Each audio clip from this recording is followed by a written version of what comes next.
Should be live.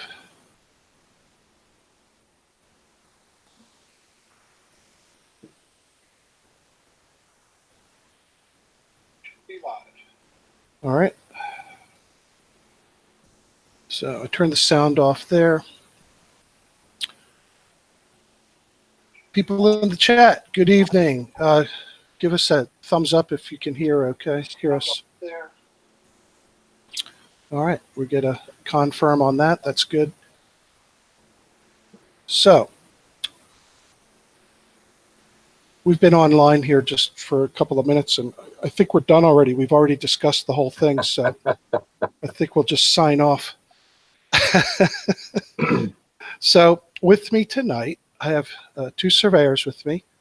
Larry Scott, who, if you've been following anything on my channel, you'll see that I visited Larry. What was that, Larry? Back in 12 December.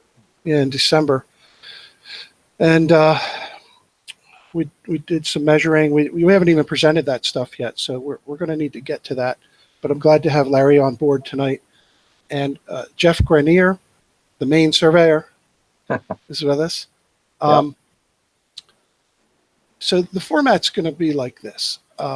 We're going to talk about this FECORE document, and let me flip to that. I've got lots of stuff open here. There it is. This is the thing we're going to be discussing tonight, the force the level document. And I'm going to begin with just a couple of preliminary things, and then turn it over to Jeff, who has some things that he'll discuss, and then Larry, and then probably the three of us will just kind of start discussing the whole thing. And I'll try to keep an eye on the chat too, as best I can. So what I'll do first is, I figured if for anybody who has read through this document, there's mention of a DINI level. So I'm going to show you what that is. I have the spec sheet for the DINI. There we go. So this is what's being discussed and written about in that document. This is the Trimble DINI level. This is what it looks like. It's a digital level. That means it reads a barcode type of a rod. So yes, you can look through the telescope, but it's not you, that the instrument itself is reading a barcode. And the specifications are on this data sheet. I think they actually quote these correctly. So I'm going to shut that down. I've got so much open. Let me show you the barcode level, or the rod itself, I mean. And I'm an Alt-Tab guy that doesn't know where to stop. Here we go. I just searched on DINI digital barcode rod, and this is exactly what it looks like. This is an INVAR version, and it's made of INVAR material. Here's a bunch of barcodes. Basically, you're looking at black and white stripes that similar to the type of barcode that the cash register thing reads. This is where it's going to be getting the values from, and it can read that thing very precisely. So I'll shut that down. So that's the rod itself. The next thing mentioned in the FECORE document is this particular GPS system, the R6. You can look this up and find the spec sheet. I'm going to point out something right away here. So keep this in mind, that the system that they were using on their test network, the real-time kinematic method, is yielding this type of precision, we'll call it, in the vertical, 15 millimeters. And that's RMS. That means that's at 68.3%. For higher confidence. Yes, sir. Apparently there's something with screen share. Tommy is making a comment, because I can't see on my laptop, I can't see your screen. Oh my God. I do this all the time. All right, let me see here. It says that I'm presenting to everyone. It says that I'm sharing. Well, Let I me look notice on at- my phone it's way different than on my laptop. Oh, all I'm seeing is Jeff's icon. Yeah. All right, let me try to fix that.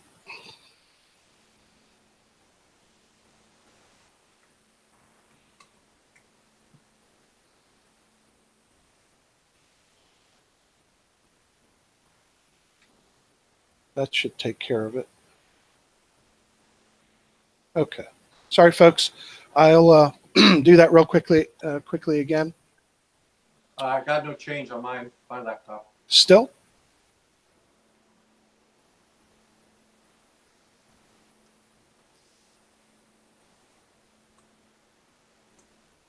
Should be able to see this spec sheet.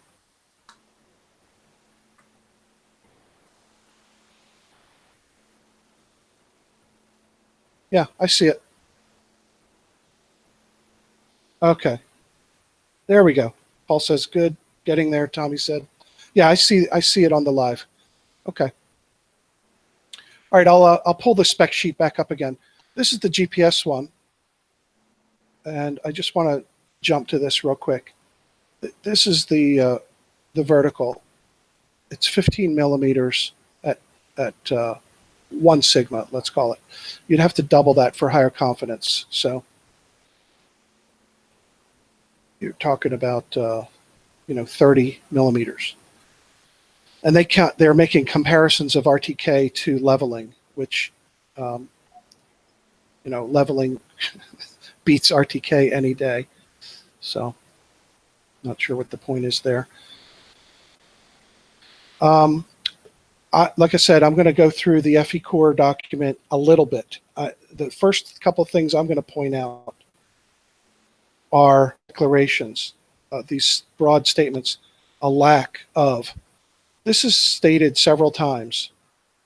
And the fact is, if you go and research what they're saying there's a lack of, you'll find plenty of. That's the fact.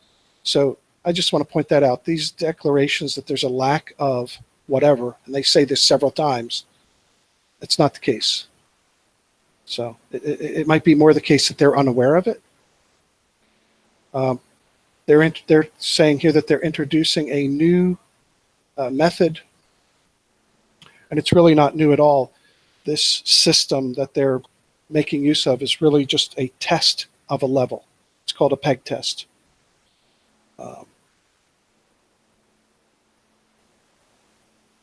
So those are the couple things I wanted to point out initially. And I owe you, again, to show you the spec or the picture of the Denny level. So let me do that. We grab this. Because I was showing this and you weren't seeing it. I need a browser. Here we go. So this is the barcode rod.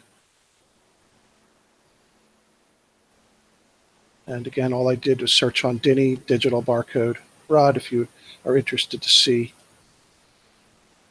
what that is. And I'll just use this picture here to take care of talking about the Denny level. That's what it looks like. It does have a telescope. You can look through it, but that's really not how the instrument is designed to work. It is designed to use light and measure the rod using this barcode. So with that, I have Geoid 12 up for a later on as we get into this. So let me turn it over to you, Jeff. Let you.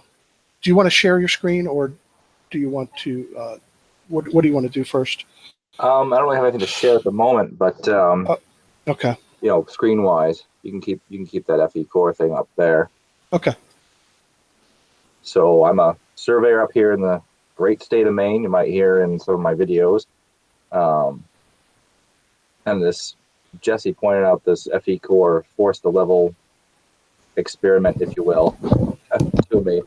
And I had several concerns right away. I didn't get past the list of personnel who's working on it before I was, quite, concerned that this is being done the proper way or not. And I'm not trying to bag on anybody, but we know that from discussions you've had, Jesse, with Chris, that he's a flat earther, and that's fine if he wants to be a flat earther. It doesn't really change my life one way or the other. But the thing about their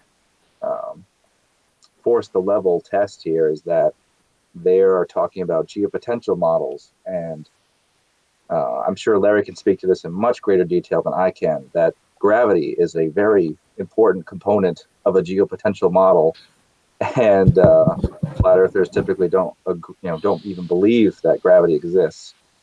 I kind of question the integrity of the results that they would have, since they deny the existence of gravity. And Yeah, would you agree that this document's filled with survey speak that sounds geodetic in a way? I would. It's word, it's just word salad. Well, I'll let you guys continue. This is good. And so I emailed FECORE, and I just said, hey, I got some concerns about your organization in general. If you go to their website, it says that they are open to any avenue of inquiry, and as a nonprofit, they can do that without being worried about corporate sponsors and all this other jazz. Like, well, that's fine, except that how many members of their board and officers are flat earthers? And as much as they insist that FE in FECORE does not stand for flat earther, they say it's field engineer. I got to say, in my entire career in surveying, I've never heard the term field engineer in my life. What is that? Well, I tried to find it's an acronym, stands for something. I couldn't find it defined anywhere. If anyone in the chat or anyone listening to this later has a source for what FECORE stands for, I'd love to see it. I couldn't find it. Well, when I emailed the FECORE and told them I have concerns about your organization, Bob Nodell has nothing to do with this particular test, but he's a pretty outspoken flat earther, and he makes money off of it from Globe Busters and all that. And Jaron Campanella, Jesse, you and Jaron have a long history. We're pals. These are guys that profit off of flat earth, and they are major members of FECORE, and that's a real problem to me. If I'm a consumer, if any one of us that can go to FECORE's website is a potential donor to their work, then it seems like they need to be a little more upfront with these kinds of things. And I got a really nasty email back from FECORE, not a named person in the organization. It just said, what was that address? I got it back from, it was learn more at fecore.org, and they said, "Dear anonymous troll." They were pretty mad at me for pointing out my concerns with them, and they said that Chris is definitely experienced and well trained in the profession of surveying, that he's qualified to do this kind of work, and they said that they have a pretty good idea who I am. And they said, and I quote, "You can't comment on a content because it is just as we say, unbiased and publicly available. We did not expect that result, yet we published it anyway, and all you have for us is bitching about people." That's the correct quote. Do not contact us again, Jesse, they say. And I'm Jesse. I'm not Jesse. So you're saying in that email they assumed that the email came from me. Right. Okay. and so we had a pretty contentious back and forth. And then I started hearing from Mike Kavanaugh from his FECORE email. And he started addressing me as "Dear Sir," but he told me that I was being absurd and all these things. And I said, now, wait a minute. Would National Geographic respond to me the way that you are, even if I was rude? No, there's no way. They would just ignore me. I don't understand why you're not ignoring me if you're this offended by what I'm saying. And we got nowhere. And they told me that FECORE stands for Field Engineers Corps, in one of their last replies to me. And I just thought that was kind of nonsense, but whatever, if that's what you want to call it. But anybody who is even remotely interested in this topic, at least on YouTube, of the shape of the Earth, is going to associate the letters FE with flat Earth. There's just no way around it.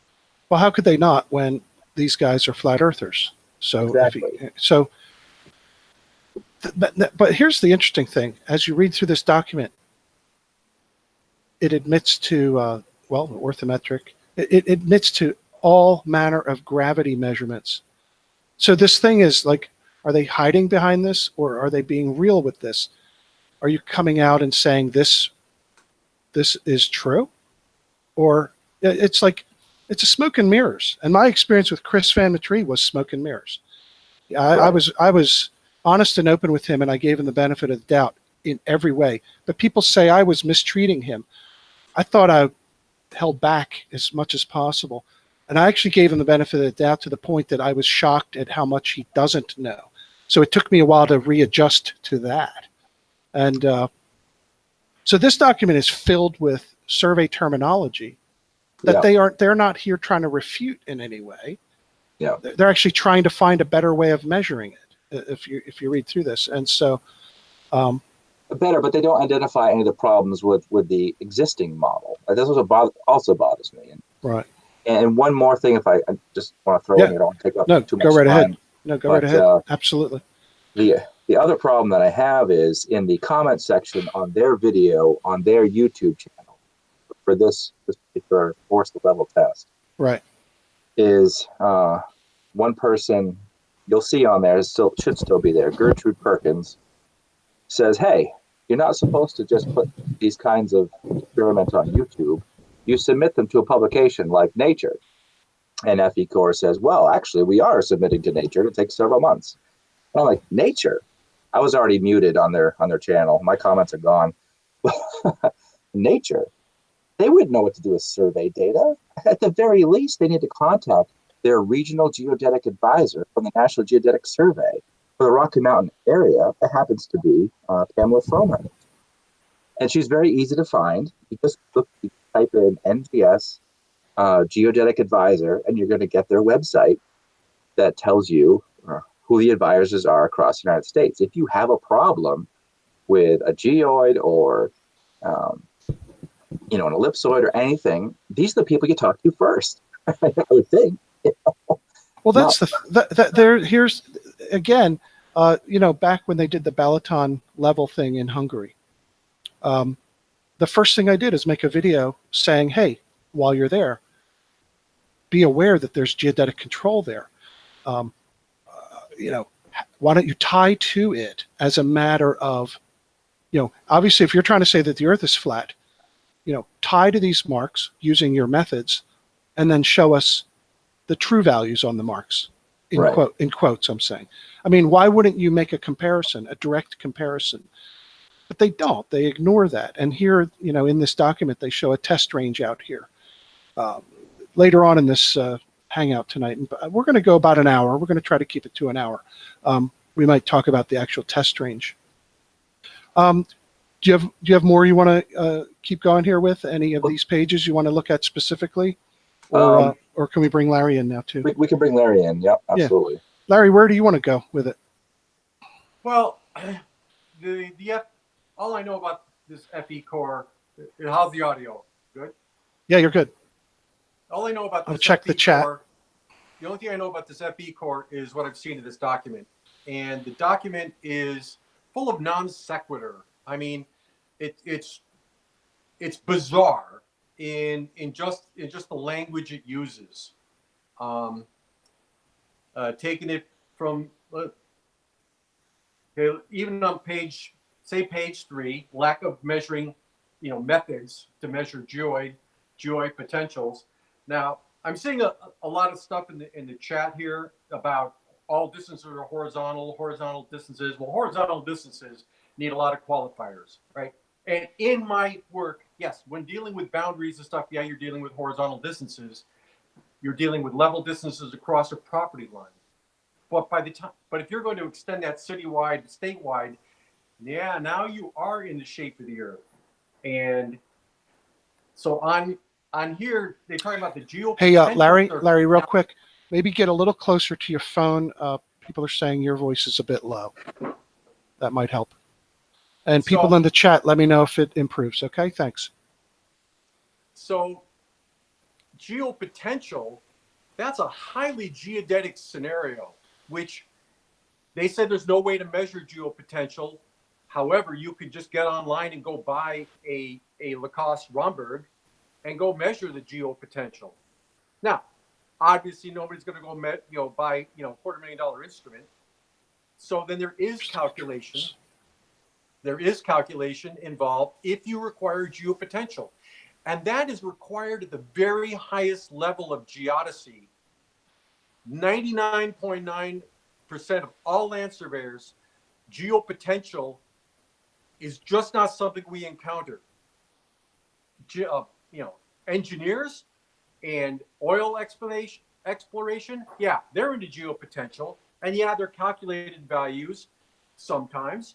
The NGS flies around with Lacoste-Rombergs in airplanes, measuring geopotential like constantly and revising things and advancing the different geoid models.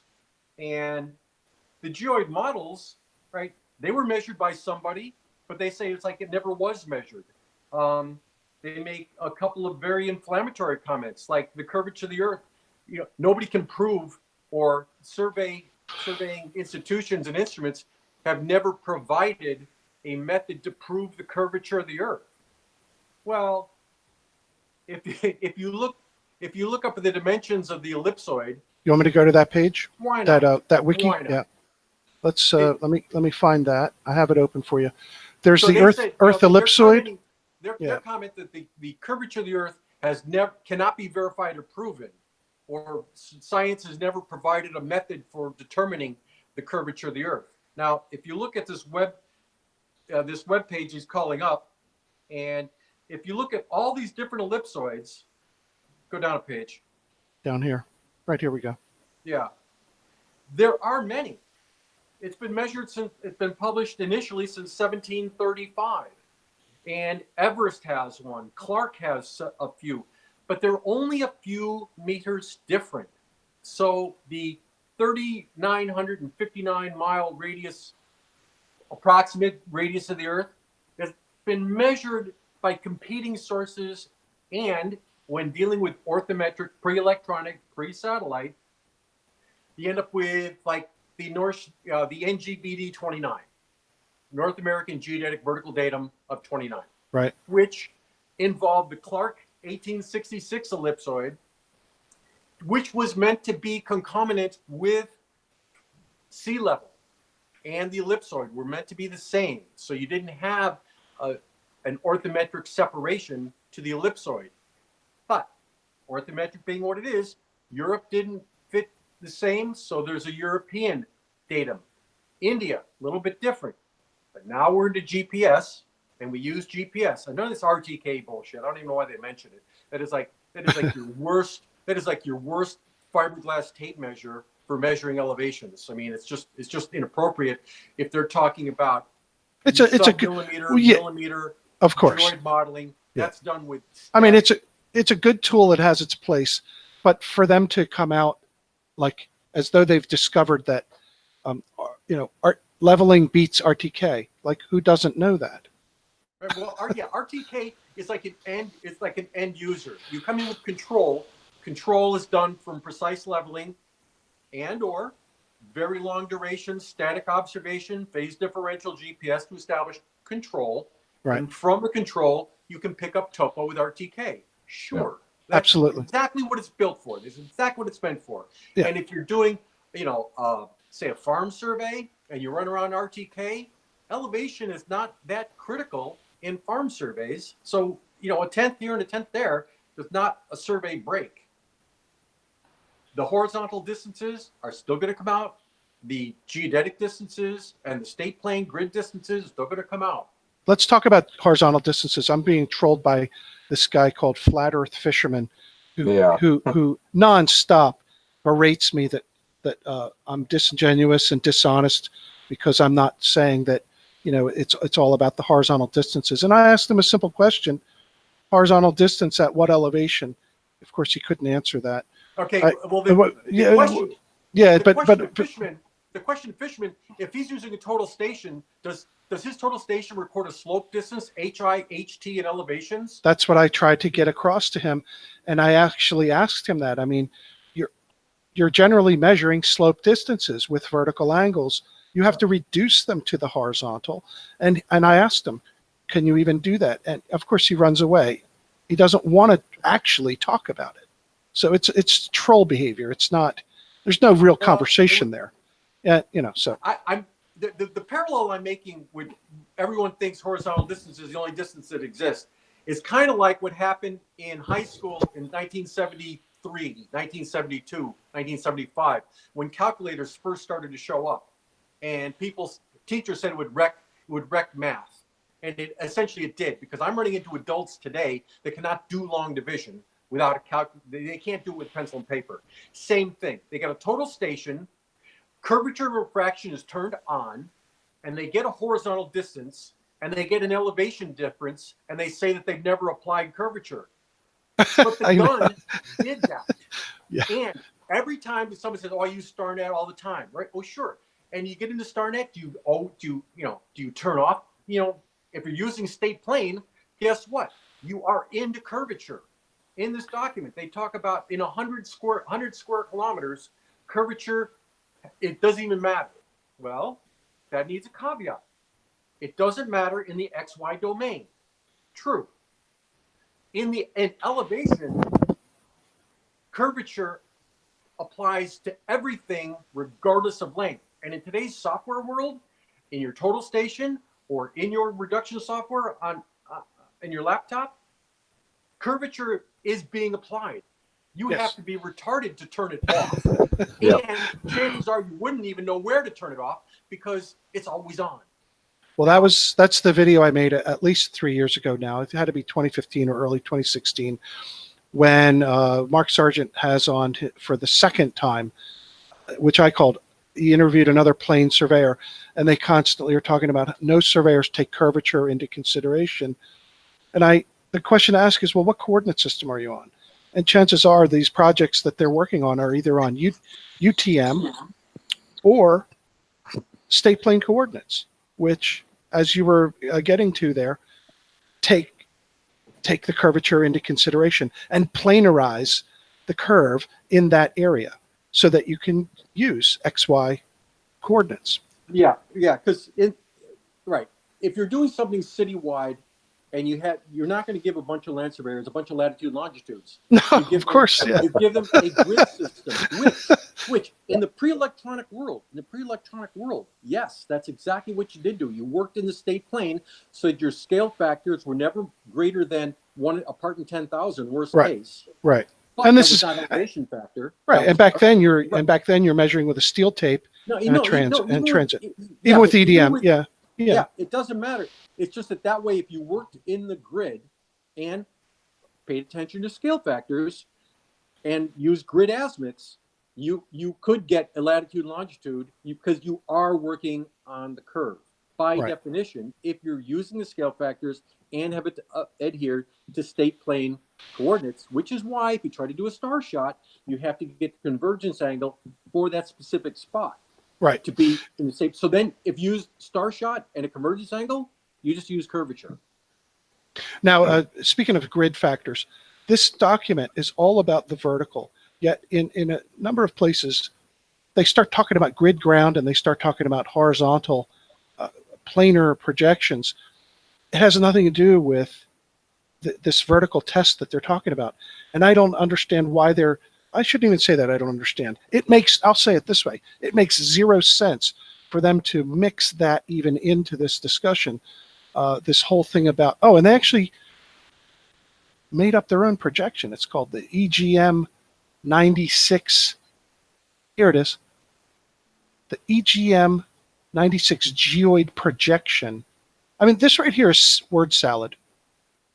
It is Yeah, just, that's a non sequitur. it's Yeah, just the Geoid gobbledygook. the Geoid projection using scale factors convert data from grid to ground. I mean, you know, EGM 96, EGM 2008, Yeah. Geoid 12. That's a database of separation from geoid to ellipsoid. Right. So you can take your orthometric, which is a height above geoid.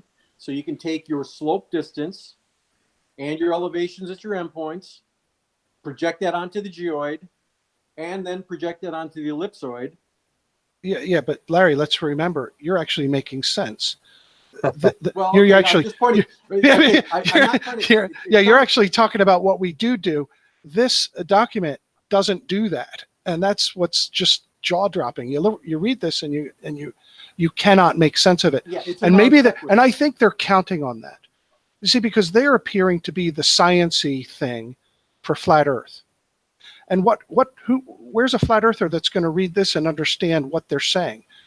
So we have there's 3 surveyors online right now just discussing this. Okay, but sticking to the document here where they talk about. Yeah, maybe we should start just going right through it. Because let's in the document they talk about by this method they can determine geoid undulation values. In this document, they do not display a single one. They do not compare their method to the data you can pull from any of the published models. They state their motivation here, the lack of. There is no lack of this. There's no shortage of. Correct. Just go and research that, and you'll find decades worth of studies and papers.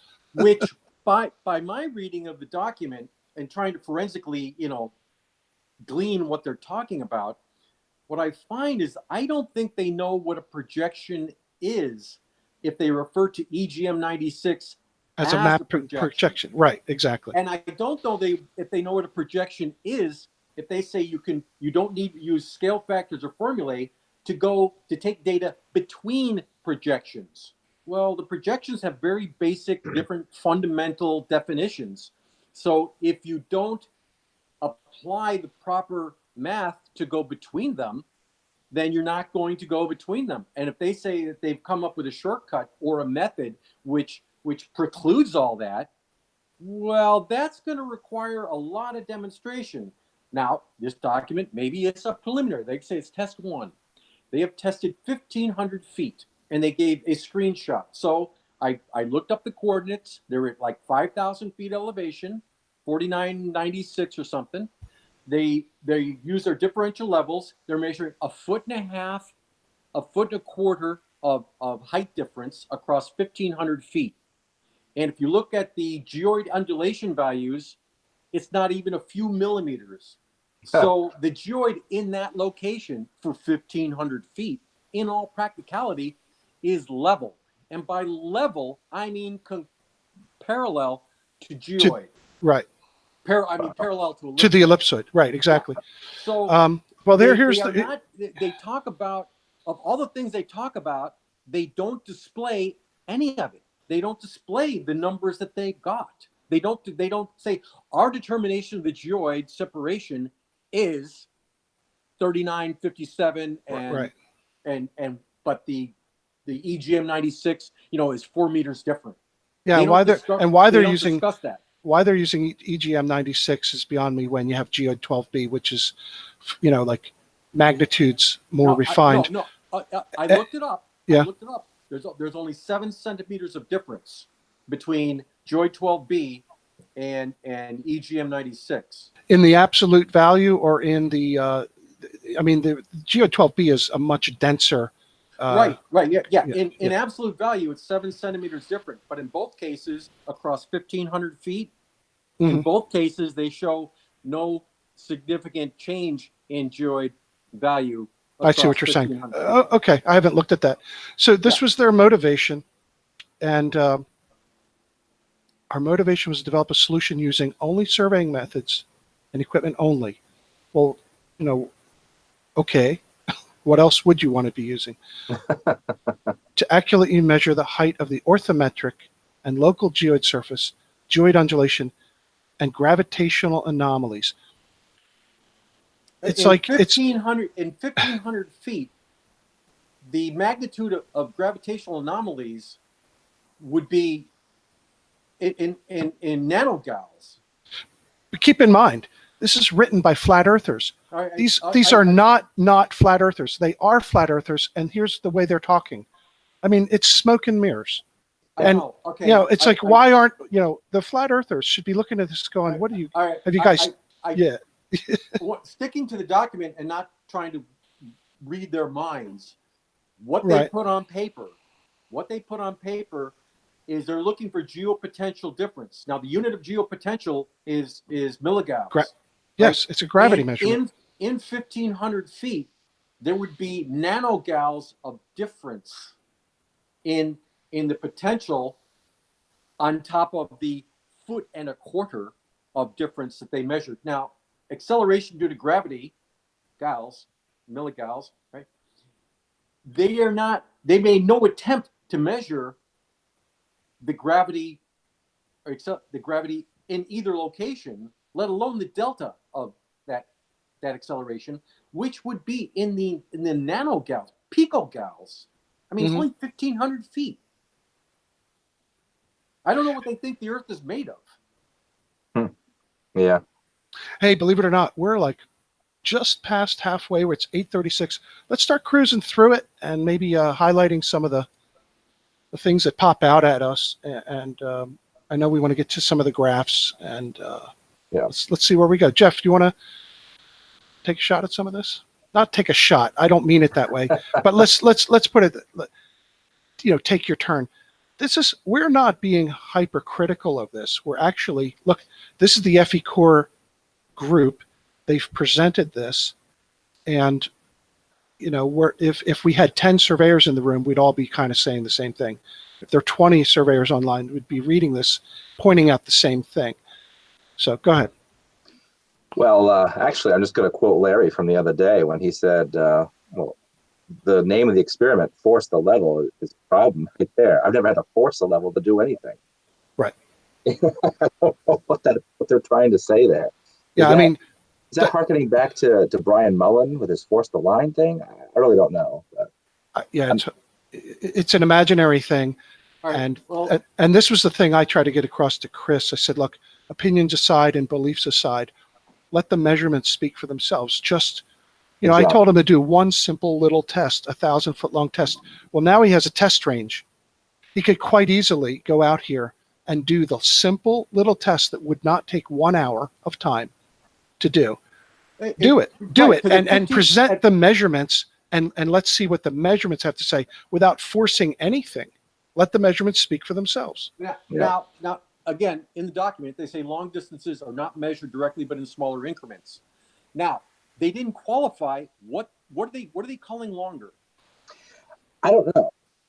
Let me see. That's Because probably now in my experience and career, I used to tote around a K&E Rangemaster, and I've worked at 13 miles in direct line of sight with the T3 and the Rangemaster, and in many dam surveys were along Santa Ana River, we'd be measuring 20,000 feet slope distance all day long. I'll just point out, let me point this out while you're saying that, Larry. This is a test done back in, I think it was 76 when they did this. This is the McDonald Observatory. Yeah, you mentioned that earlier. Yeah, they were measuring. They measured 60 miles. 60 miles to these groupings of corner reflectors. Meanwhile, measuring reciprocal zenith angles from both ends of the line with T3s all day long. Yeah. And there's there's Charlie Glover right there. But you can even take that back a little bit to 1860 when they did the Everest survey.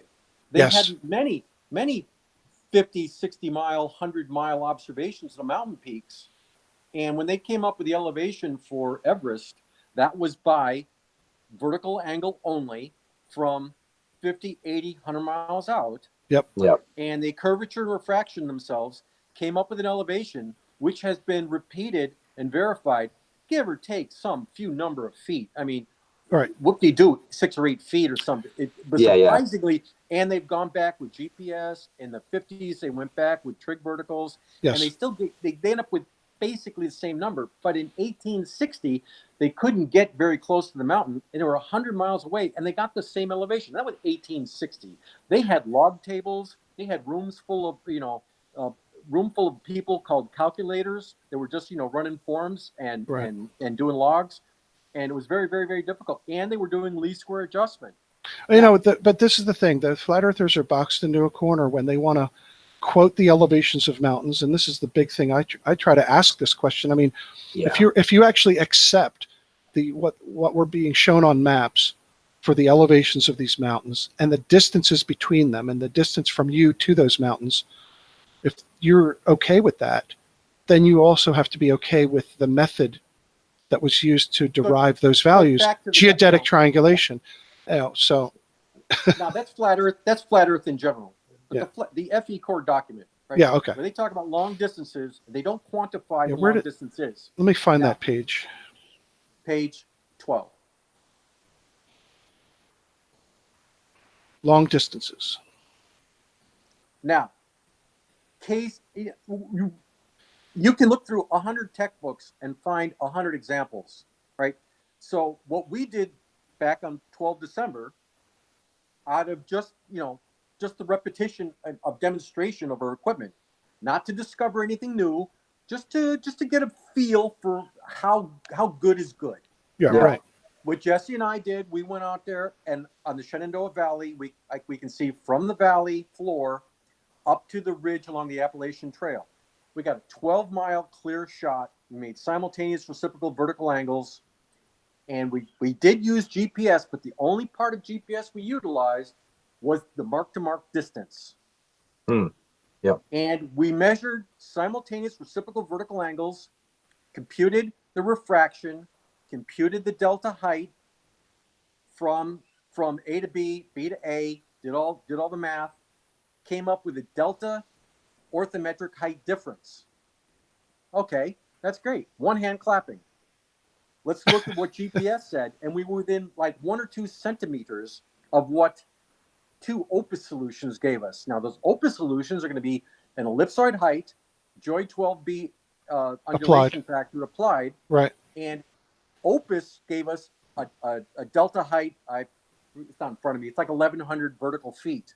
Not a little bit. 1,100 vertical feet, and by vertical angles, we got 1,100 vertical feet, and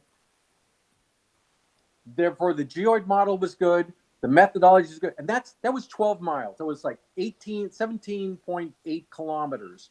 It was whatever that is, like 65,000 feet. Mm-hmm. And Yeah, we 1,000 vertical feet. Now the central angle at the center of the Earth was over 11 minutes. And we looked Wow. at the vertical angle from B to A and from A to B. Our vertical angles were different by over 10 minutes. We had a full 1 minute of refraction. You're tempting me to go 1 look up that diagram, minute. Larry. But I want to. 1 minute of refraction. Now, when they talk about refraction this, refraction that, we're talking 1 freaking minute of refraction. Measured, not assumed, not calculated, not modeled. We have to. We're going to have to do a hangout and present that to everybody who's interested in this. And so we're getting it. Just flash it to the screen. Maybe someone grab it. So yeah, but that means I got to find it, and let me see if I can. So Larry, you point out they can make a screen print of it, because I put a lot of shit on there. No, it's and I got to make sure I have the latest one. Yeah, the latest one I put on the ECEF coordinates, I think. So Larry, you just pointed out something very important. You guys performed an independent check of the geodetic values, and you came up with the exact heights that you were supposed to. Again, Jesse had his. You know what? Let me. I'm going to present you, Larry. Let's see if I. All right. Well, what I'm trying to say is that FECORE didn't perform an independent check or give us any indication that they have. They just said, "Well, we got to do something better than already exists. So let's do a level run." What? Larry, I think you're being presented while I go dig up. Yeah, there. You're online.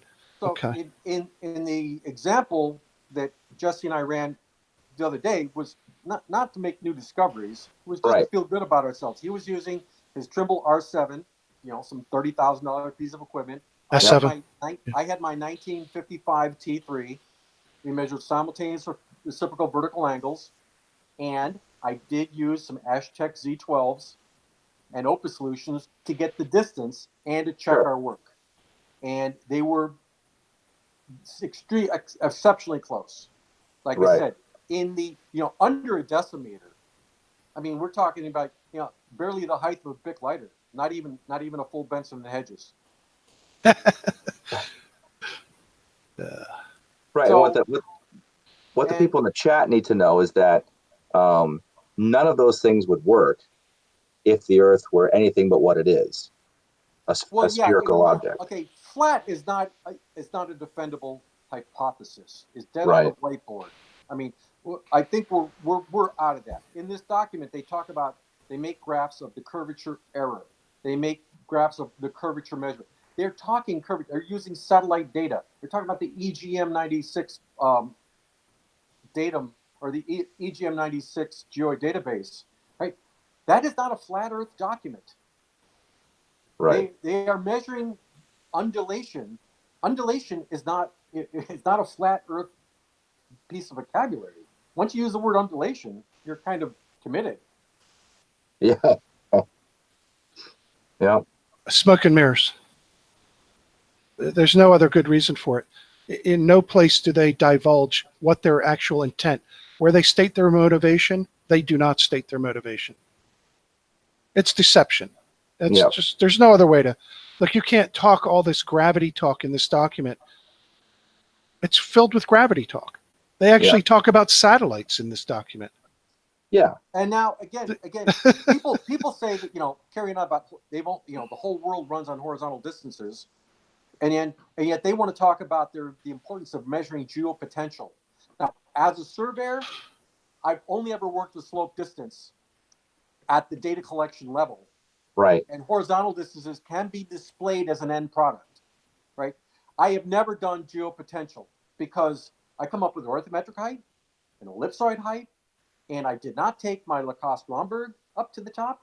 And if I needed geopotential, I would go to the published algorithms by the FIG and the IUA and the NI, or the DMA, the NGA, the NGS. I would go to because they have standardized formulae, which is akin to the standard atmosphere for calibrating altimeters. They have a standard atmosphere. Is it true on any one day? Maybe not. The geopotential values generated by their formulae are in the microgals of measured values on fiducial points. And as you interpolate across, better parts of counties or whatever, should you need it.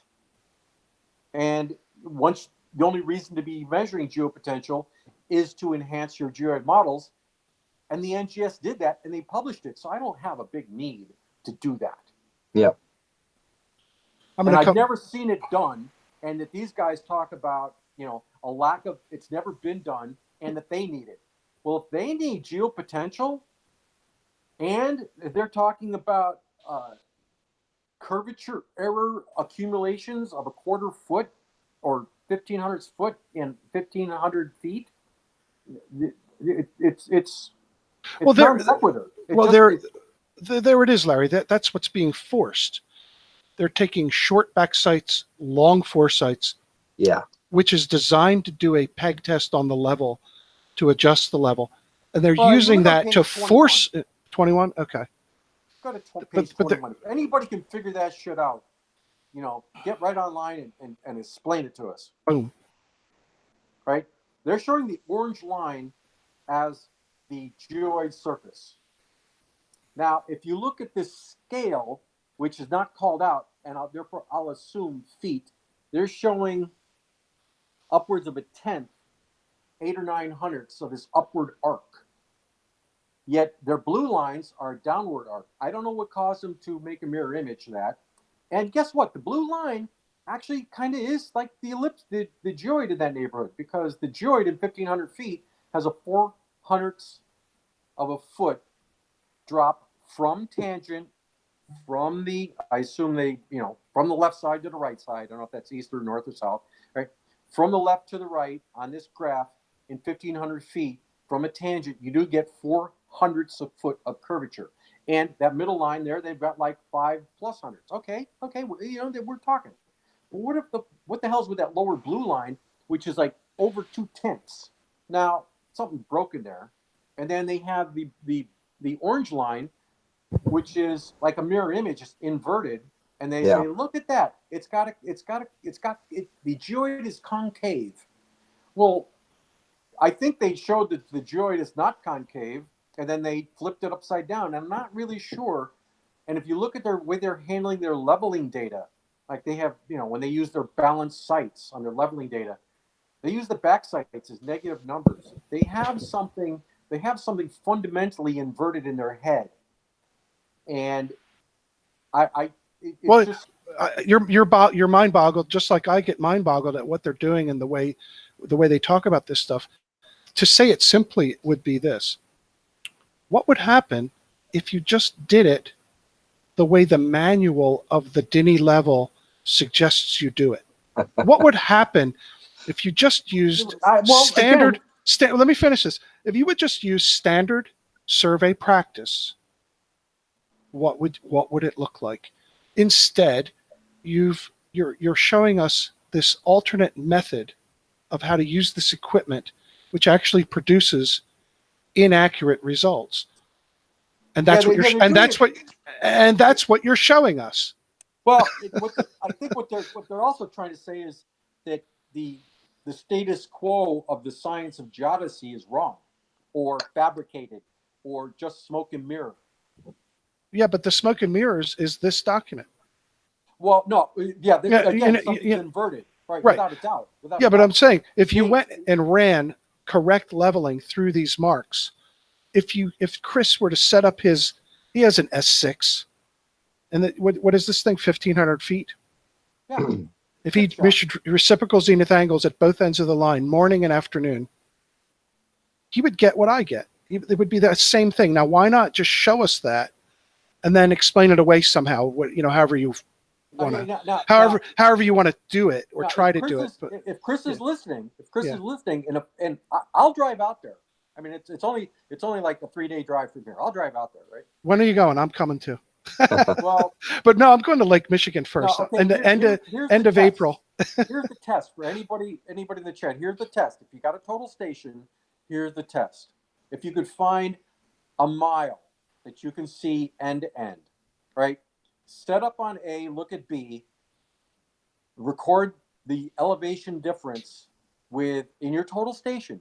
Just look at the elevation difference it gives you, and turn curvature refraction on and off. Oh yeah, direct visual representation right there. And then go to the other end and turn from B to A. Record the vertical difference with your curvature refraction option turned on and curvature refraction option turned off. And you'll see that from B to A to B with curvature correction turned on, you get the same answer, but with a negative sign. But when you have curvature turned off, it'll be very, very much different. Which, if you could call up that document, which would be too much fun right about now. Which one?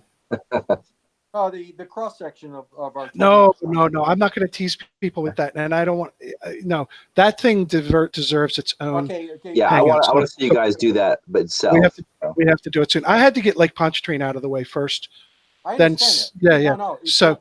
No, it'll keep. But the whole point is the vertical angle from A to B, vertical angle from B to A. That is a direct observation of curvature, and it's complicated by refraction. Well, the thing is, and if you do, he's got this nice test network out here now. So I'm imagining there's a series of points out here. He's used his R6 on these. I mean, if you're going to spend time, I would actually log raw observables on these lines and actually produce the mark to mark you know, No, dx dy no, no, dz no, vectors, no, no, but no. then Look use at the that. total. No, But look wh- at that terrain. Look yeah, at that terrain, right? I'm pulling out my Lufkin Superhighway 300 footer and a spring balance and a thermometer. I'm pulling out my N2 manually indexed yeah, flip over level, right? yeah. And my T2, Of right? course, of I mean, course. it doesn't even warrant electronics. Well, but yeah, but you have that stuff. I know how to use it too. But you know, the equipment that Chris has, he can go over here, and there's stuff that they ought to be doing to include in their presentation. I want Chris to state in verbal text that he has curvature and refraction in his gun turned off. Yeah, which is it? Is it on or off? Yeah. Well, according to him, curvature is fictitious, so it should be turned off. Good point. Yeah, you asked him that, Larry. I think on the FECORE video, and he just said, "Oh, I used a level." Well, no, that's what you asked. No, On your total station. On your total station. I didn't see I that was he ever got. I put the question to him. I didn't even know he got a response. But I'm just Yep. saying, in general, just in your total station, is that how you run? Yeah. Well, we'll see if we get an answer on that. So now, Right now, I get criticized because people are saying I'm nitpicking at him. I'm not nitpicking. This is a document they've produced. I've had several hangouts with the guy. Yeah, this isn't like this wasn't stolen off somebody's thumb drive. Right. Yeah, They're promoting this. So we've got some surveyors here asking questions that a lot of other surveyors would be asking identically. So, and by the way, this is what? This is just the preliminary publication of their initial testing, right? So apparently there's more coming. So hopefully, maybe some of the things we're suggesting here will be incorporated. Otherwise, we'll have the same questions, you know, later. You know, it's like, this is valuable actually because, you know, it would make their test more robust and answer questions that people are going to have anyway. You know, we're going to ask the same questions anyway. So, well, we're about an hour. Is there any other section of this document you want to touch on? Just want to quickly look at these spreadsheets at the end. Spreadsheets that have 0 labels. Okay, starting on page 19, the rod calibration readings. Just before that. Page 19 is a trip. Yeah. Page 19 is just a trip. I don't know what they're trying to say with this. This is gobbledygook. Now it's done by a David Shepard with FECORE. This is the 3-staff surveying technique and calculator. Yeah. If I could get that Excel sheet, I maybe we could talk more about it, because I don't know what they're doing by this document. Their description is nothing but non sequiturs, and saying that they've come up with a method to go between projection, different standard projections without the use of scale factors or math. Now that's pretty retarded to me, because projections are XY domain. Right. Yes. So you'll still have NAVD 88 elevations on a UTM map, and if you convert that to a state plane, maybe Lambert conformal, right, you'll still have the same NAVD 8 elevations. Right. What I'm gleaning from this almost sounds like they're using a scale factor on their elevations. Well, wouldn't that be that would be a trip? Well, that's okay. If I'm just reading this and forensically reading this, they're saying to use this leveling data to go between projections, and referring to EGM 96 as a projection, to go between them without math or skill factors. I'm saying, well, to go between projections, if I'm only using leveling data, projections is in the XY domain. It's not in the elevation domain. So you're right. I'm not going to be using a scale factor with my leveling data when I'm going from UTM to Gauss-Kruger to ordnance, to pick your poison. Sure. So when I read that, it almost sounds like they were trying, or they think, or they're stating that prior to their developing this method, you had to use scale factors to go between these projections, but they're only talking about elevation data. Well, Now, just real quickly, back to their motivation. They're motivated to produce this for surveyors. They're doing this for surveyors. I'm a surveyor. They're doing this for me. They're doing this for you, Jeff, for you, Larry, for other surveyors. And we can't even understand what they're talking about. They're doing it for fishermen or fishermen. They're For doing it fishermen. Yeah, but the fact is he doesn't understand this either. He doesn't know what they're saying. No one does. And So why aren't they partnering with the Professional Land Surveyors of Colorado? Yeah. They're the state association. I don't understand this. So again, it's smoke and mirrors. You're trying to help the surveyor, and you come up with a method that takes 5 people. Like right now, we deploy 1-man survey crews. You know, it's not the good old days of 3-man, 4-man survey crews. That's gone. But this thing here, you got 4. You got to have 4 rods that have to be moved by 4 people, each having a rod, and an instrument guy. So that's a 5-man survey crew. Yeah, okay, but look at it this way. To do this, they're measuring. You know, they say that they are coming up with an undulation value, which is more true, more exact than Geoid 12B. They say they're coming up with geopotential measurements, which can be done. You know, the only other way to do that is with a $250,000 Lacoste-Romberg.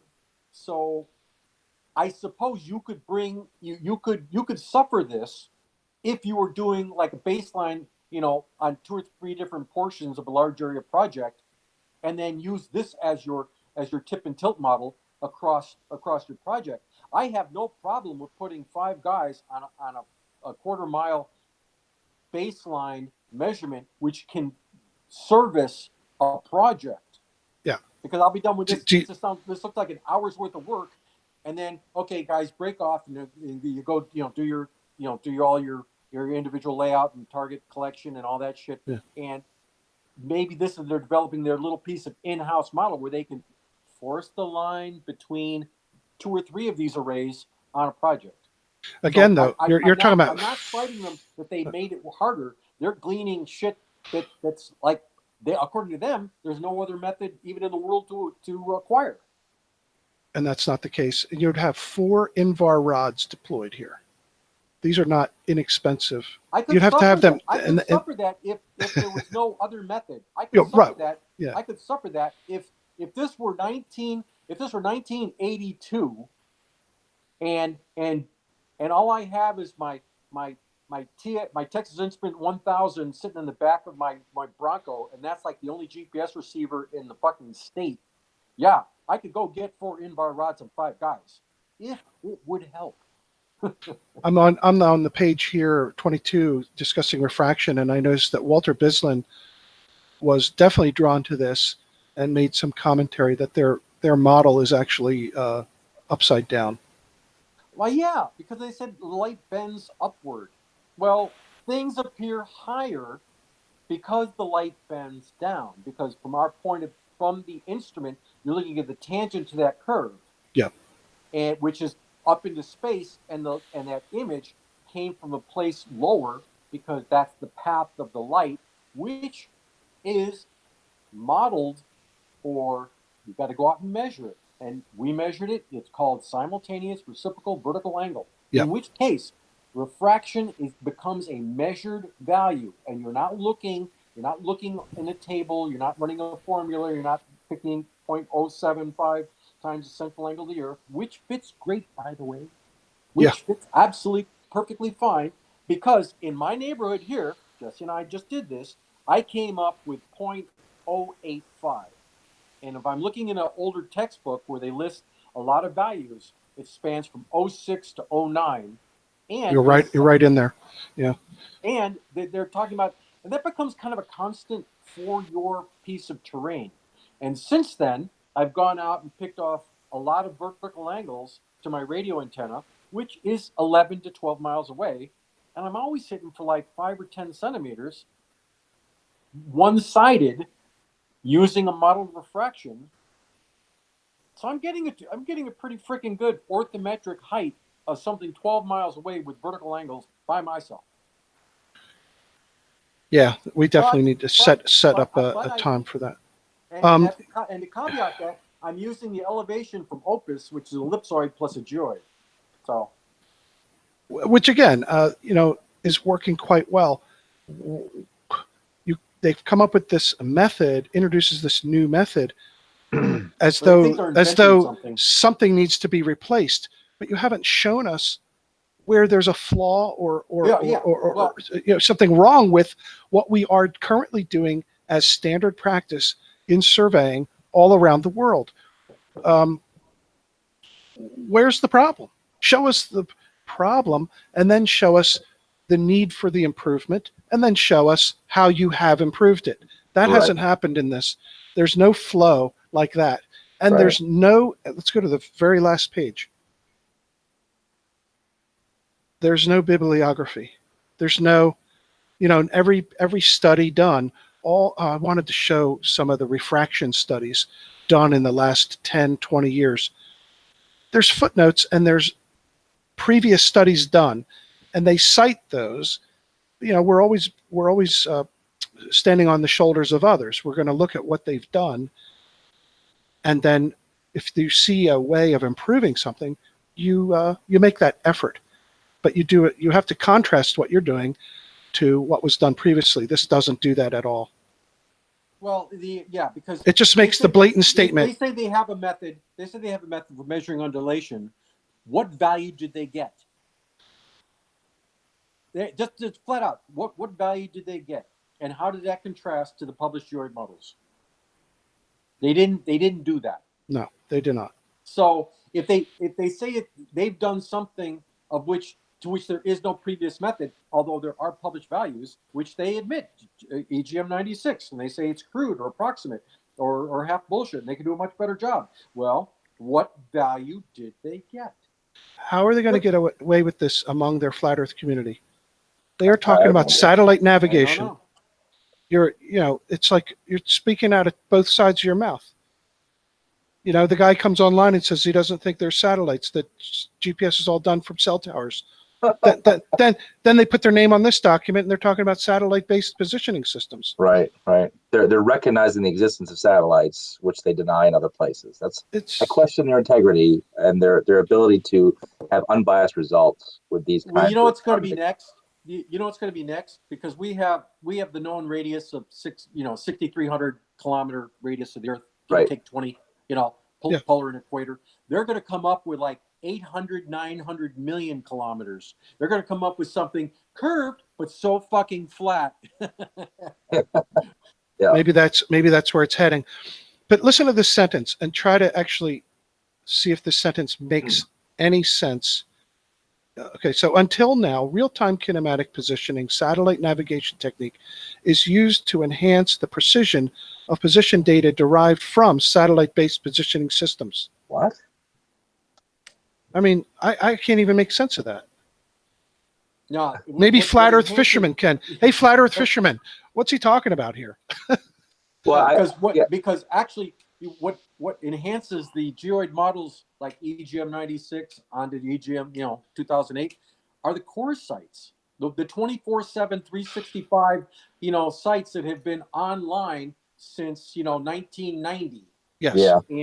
And if anybody have you ever been to SOPAC? Have you ever pulled your own data from SOPAC? Go to SOPAC. It is the world's greatest archive of GPS receivers. And I have found CORS sites that NGS doesn't know anything about. I mean, on 3 continents. I mean, when I was in China and they, I said, oh, we're gonna need a CORS site. They go, oh no, we don't have anything. I said, yeah, hold my beer, right? And it's like, oh look, here's University of Beijing. Oh yeah. And I'm going to pull another CORS site. Oh yeah, this is Seoul, South Korea. Oh yeah, and here I'm up in Harbin. Right now, I know where I am, and I close out a triangle, for some number of centimeters, and then we controlled an airplane flying over with an IMU on board in fucking China. Oh yeah, so it's those CORS stations like Beijing, like Bogota, like Tierra del Fuego, like Mexico City, and on the west coast of the United States, you see thousands and thousands painted along the San Andreas. Those are what enhance. There's I think SOPAC, which is the Scripps Institute, the SOPAC is the Scripps Orbital and Permanent Array Center, and Scripps Oceanographic Institute harbors immediate access to at least 150,000 continuously operating receivers, including. I don't know if you see it on the screen, Larry. I'm just showing the IGS network. I can also show, and these are all. Yeah, now IGS. Now IGS. That is how an EGM is built. Yeah, and these are all permanently mounted GNSS GPS receivers. Yeah, and that is how an EGM is built. But you can look at the paucity of data you get from that. That's filled in with aircraft. And I know my company, we've flown hundreds and hundreds and hundreds and hundreds of hours with gravity meters in the back of our G2, in the back of our Conquest, in the back of our, they didn't like the G2 deal, but they logged hundreds and hundreds and hundreds of hours in our Conquest and dynamic. They put their dynamic aviation. They get hold of their King Airs, and they fly so much gravity data to fill in between the core sites. And those are the IGS sites. Well, you look at the NGS core sites, and then you look at all the university sites, and then you look at all around the world.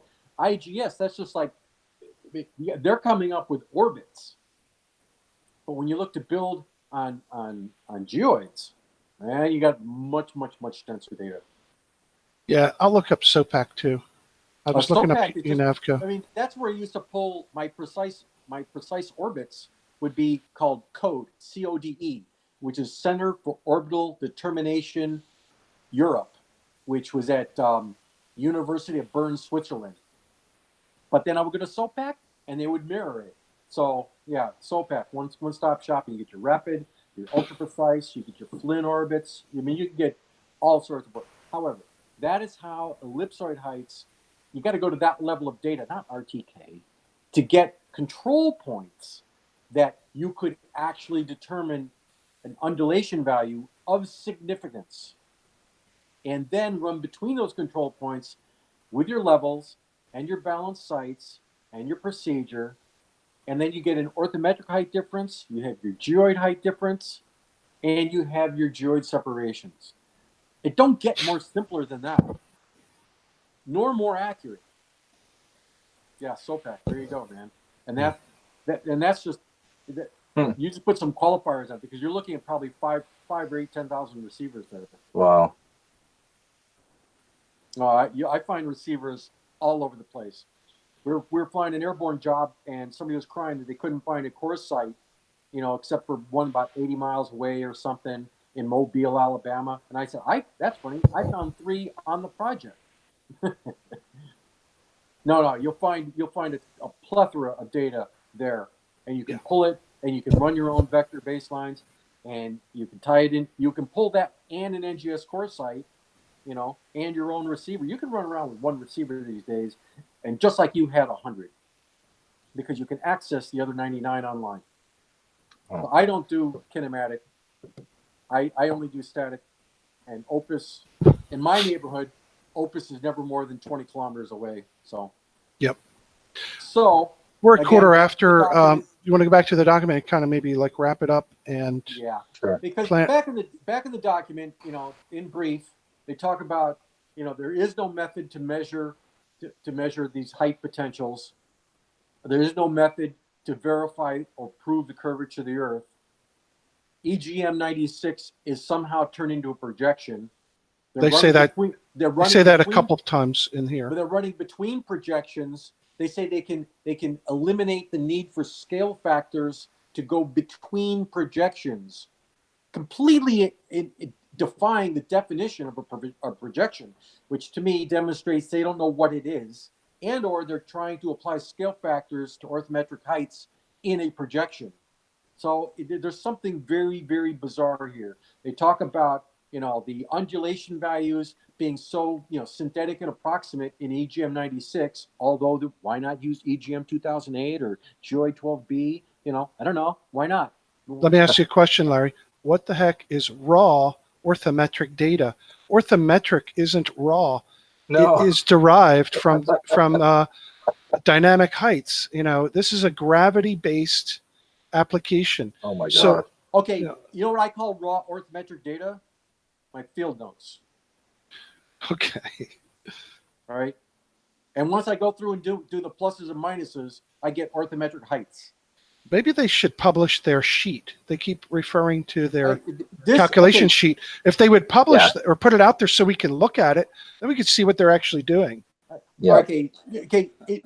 If I could have a red pen, I would be riddling up every single page with all these question marks and questions and send it back to them so that they could finish. They could enhance it for a second publishing. You know, I want to see Rev B of this, Yeah. and then I want to see Rev C, and then I want to see, because what they're demonstrating no acumen of geodesy. Say that again. They're not demonstrating any acumen of geodesy. Yeah. Can't They say I have the slightest disagree. idea. Well, case in point. If you have von Matter involved, and he says, you can't shoot a significant distance. I don't know what that is. I don't exceed my instrument. Well, my instrument sees 10, 12, 14, 18 miles, and on a clear day, it sees longer. Yeah. Right? I don't know. I can see, on a clear day or maybe on a clear night, I can see Polaris. Is that too far for my gun? It's just a piece of light on the dome. It's I not, use- it's not I use solar azimuths. I mean, that's just like my thing lately. I just, for the past couple of years, I've just gone out there and measured, hundreds and hundreds and hundreds and hundreds of solar azimuths. Nice. Just to see the repeatability of it, just to come up with revised procedures and revised computation methods, and that's why I had to abandon Elgin and Knowles, and I had to write my own. And I'm Yeah. very proud of my own. No, it works. So proud. I am Yeah. so proud of my own because I think I found everything going into it. But it involves spherical trig. The Earth is curved. It involves the sidereal hour angle. The Earth rotates. It involves declination. We live on a curve. Yes, we do. And we Well, got the again, easiest time. Larry, there's another prime example with astronomic azimuths, whether it's Polaris, any other star, or the sun. This is a doable thing and has been done for a long, long time. And you're using a prediction of where these celestial bodies will be at the time you make that observation. Now, if all of that is wrong, then show us the right way to do it on the flat Earth using where's the flat Earth ephemeris to predict where the sun will be at some instant in time. Course, yeah. You see, that's the thing. Yeah, the azimuth. Yeah. Just tell me the time of sunrise and the azimuth of sunrise. We could stop there. Right. But, and using a sextant.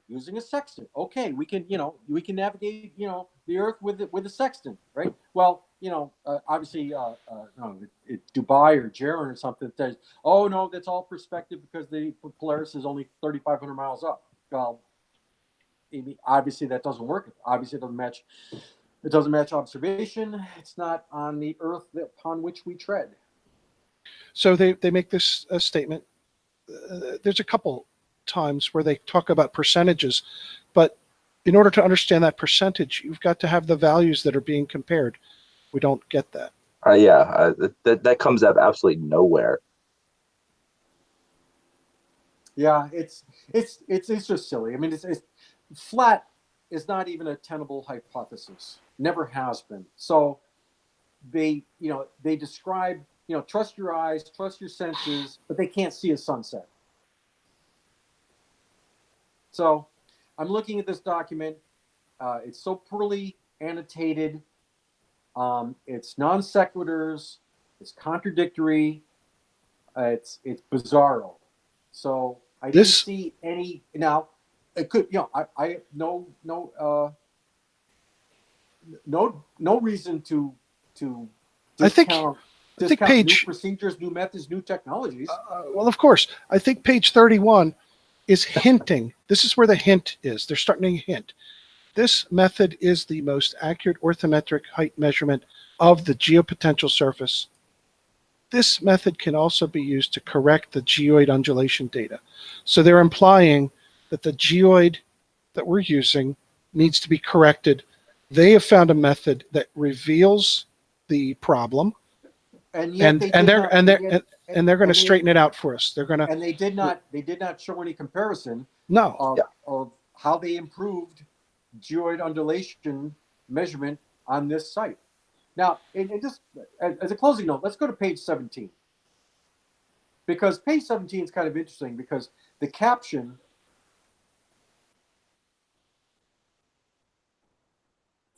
I'm there. Yeah, The caption measurement on page procedure, yeah. 17. For some reason, my laptop and my phone are like way different. They Is say this the collected data from the measured relative height differences represent the true local geopotential surface. Now, I'm looking at these two charts. They don't say is the top one or the bottom one, because the bottom one is actually what happens on my world. That's what I think too. Yeah, and yeah, it's grossly exaggerated because in their 1,500 feet, that the central angle at center Earth is only 2 arc seconds. And let me pause you right there, because I want to make this clear that these inclined plumb lines are measurable, and it's not hard to do. And I've done it at long lines. Larry and I did it at pretty long lines. And then, you get the whole, but there's refraction, yada, yada, yada. Well, you can do this in a park Okay. at 500 to 1,000 feet. Okay. With a 1 arc second instrument, you can measure this. Okay. It's not I hard to do. I misspoke a second ago. On which? I misspoke a second ago. Mhm. That 2 arc seconds, that's just between setup to setup. That 2 arc seconds is in one shot. Right.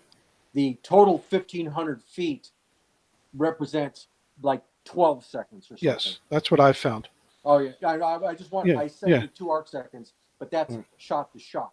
Now that's why for precise leveling under order and class, they limit the readings to 70 meters per Right. second order. It's not because, and you have to be balanced forward and back to within 1 meter, is to get all these curvature differences to not accumulate, because you really are in that lower graph. That's really what you're doing. You're making very direct and real measurement or change in radius or distance from the geoid. That's actually what's going on in that lower graphic. The upper graphic, that's typically what you might see in a textbook, because they're not going to exaggerate 8 or 10 or 12 seconds of arc. You might as well draw it flat, because it is slight, but arithmetically it balances out if you use balanced sights, which is why you use balanced sights. Balanced sights are for 2 reasons: A, instrument error; B, is so you don't accumulate excess curvature in foresights versus backsights. Well, according to Chris, in one of my hangouts, he told me he does that all the time and he never sees any accumulated error. Then now you're looking in this paper and they're showing you the accumulated error. Oh, So they said, which is it? Yeah. If you look down there, under the evaluation, it's they talk about. I'm sorry, folks. I've ignored the chat altogether. We've just been discussing among ourselves. So, and we're past that hour. All right. Well, we're at 20 past. Anything Right. else you want to What- wrap what- this up? Any other pages you want to look at real quick? Well, does anybody have any big hitter relevant questions? Let me go look. What do they want? Let's go see. These As are long as it's not- paragraphs. As long as it's not interminable horizontal distances. I think Flat Earth Fisherman is like the star of the show in the chat here. And he just repeats himself. He never answers a single question, ever. He's a typical never answer a single question. Just ask a lot of questions. Yeah, flat earth fisherman, I've only ever measured a slope distance. Horizontal distances are indirectly derived. It's derived from the slope distance. Well, we have 31 watching, and we have a chat that is filled with paragraphs. I mean, it's not like 1 or 2 word, little. There's some meat in here that we'll have to go through. Here's Paul J. Why don't we tell them how to truly differential level across a mile, then set up a sight line A to Z, then measure down from that line. Yeah, we talked about that test before. It's not an easy one to perform. Larry's talking to fishermen. I don't know. Fishermen Yeah. stuck on all surveys are horizontal. Well, yeah. I suppose if all surveys, he's talking about laying out a strip malls and cutting an easement off the back, or separating, the back 40 off, a small farm. Yeah, but even so, you're still measuring slope distances that have to be converted or reduced to the horizontal. And here, this I'm going to put this in the chat because I made this video just for him. And did he answer anything here? No, he doesn't. He just repeats himself. Let's go back. Oh, let me go over here. Here, this is for you, flat earth fisherman.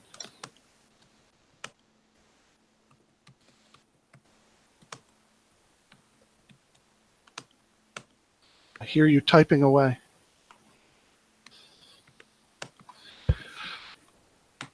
And Jeff, I use 10 fingers when I do it. Oh, not me. I'm a 2-finger typer.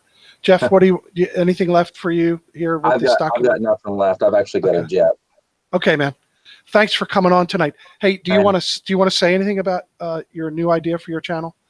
Promote what you're doing.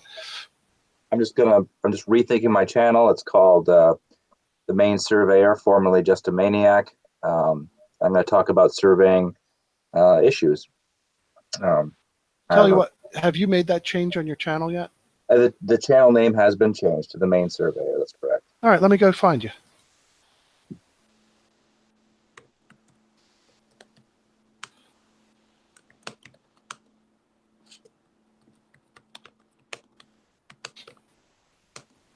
You have changed it? I have changed it. Did I spell it correctly? I have The Main Surveyor. Maine as in the state of Maine. Yep. M-A-I-N-E. Yep. Maybe it hasn't taken hold yet in well,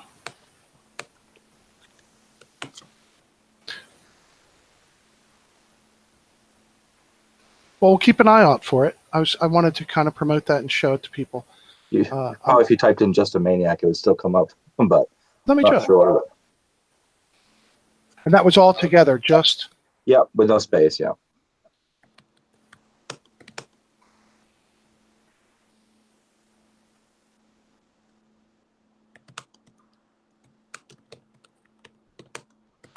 Maniac that's not me. No, I scooted by that. Not finding it. That's weird. Do you have a link to? Can you link me to it? Maybe in the inside the chat. Oh yeah, throw it into the chat. Let people see it. All right. And then we'll let you go.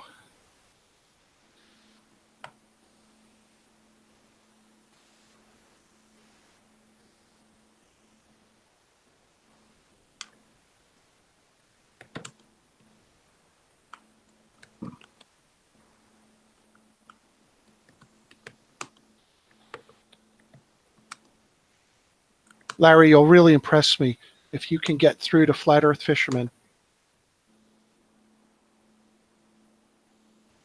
He just repeats himself over and over. Horizontal distances describe everything on every survey on Earth.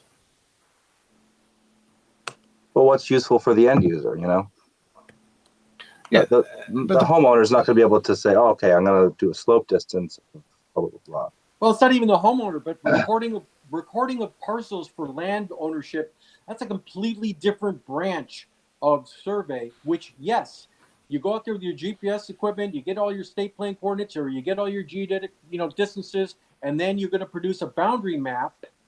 A boundary map are the horizontal or the level or the ground distances at a given elevation, and is so that it meshes. I mean, that's cadastral. I mean, when I took the test, and check me if this was reflected on your guys' tests, right? There was like 200 or 300 questions, and you only need to get 100 of them right. And you could find 100 geodetic questions, or you could find 100 boundary questions. And whichever you're good at, that's the questions you answered, and that's how you pass the test. And I couldn't write a legal description to save my soul.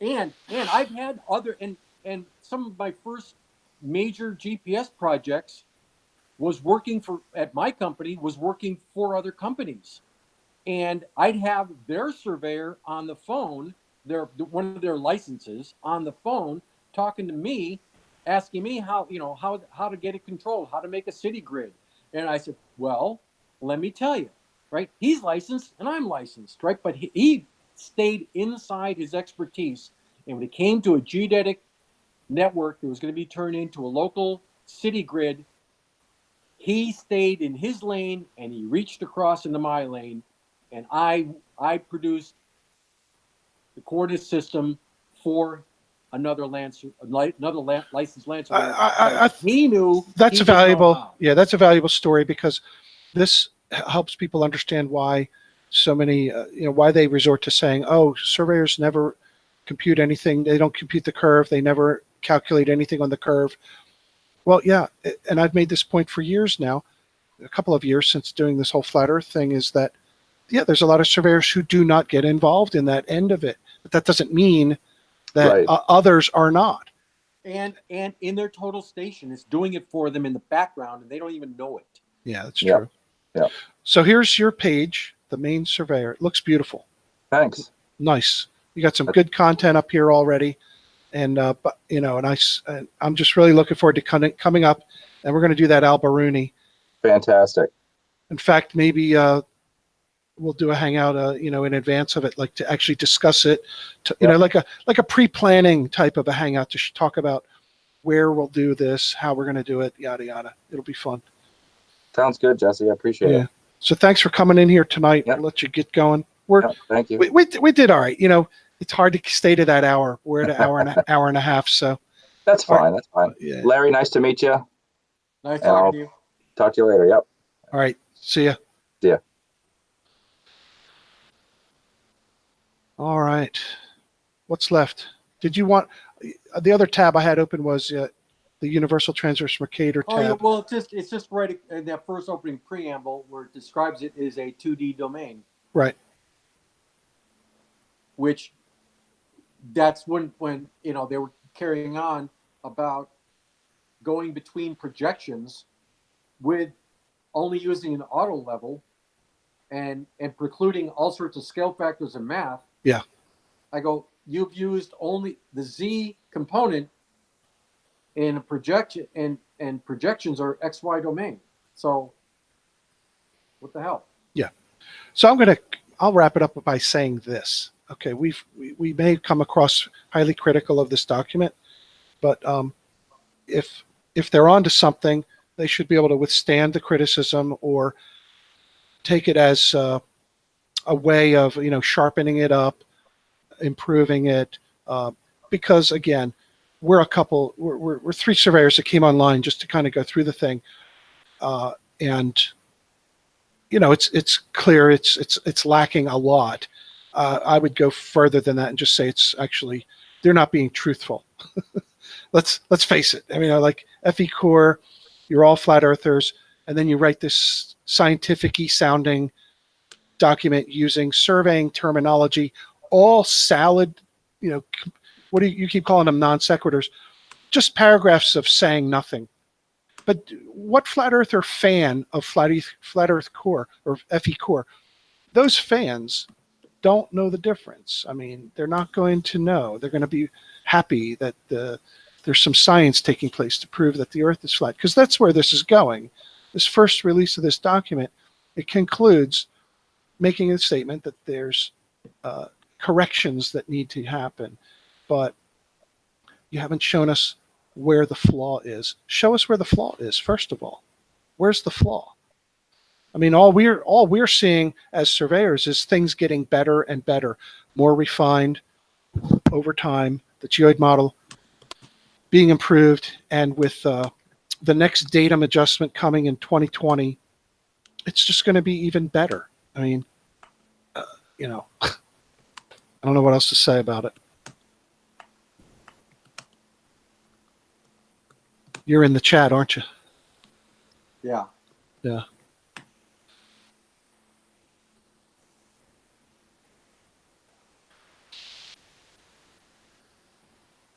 No, I'm telling you the truth, Flat Earth Fisherman.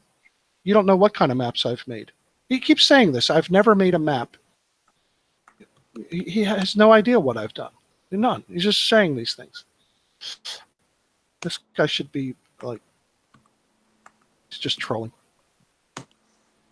Who was that other? That other creep? In this chat? I don't. No. What was his name? Rayism or something? Oh yeah, Rayism. Yeah. The former USDA surveyor. He trolls me nonstop since I made a very kind video. I knew nothing about the guy, and I just was pointing out the fact that most likely he was using state plane coordinates or UTM coordinates in his work. He made the statement that he does not compute curvature. Well, maybe he doesn't. That doesn't mean that there isn't curvature. Show us your surveyors, your surveys, Flat Earth Fisherman. Show us yours. I don't really think you're a surveyor. I mean, surveyors I know don't act like you.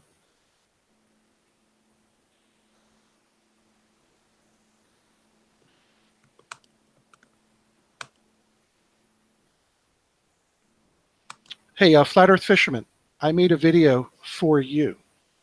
It's up here in the chat. It's for you. Tommy says he's not going to watch my video. Yeah, it's only like 3 minutes long. It's very short.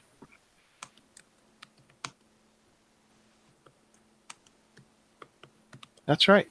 You're called out. So.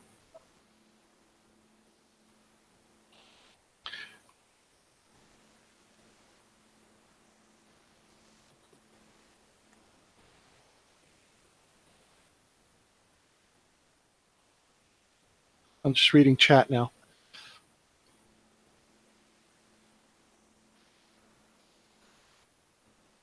Yeah. Well, thanks for stopping by, Flat Earth Fisherman. Flat Earth Fisherman. Always entertaining. Yeah. Well, he's pretty repetitive.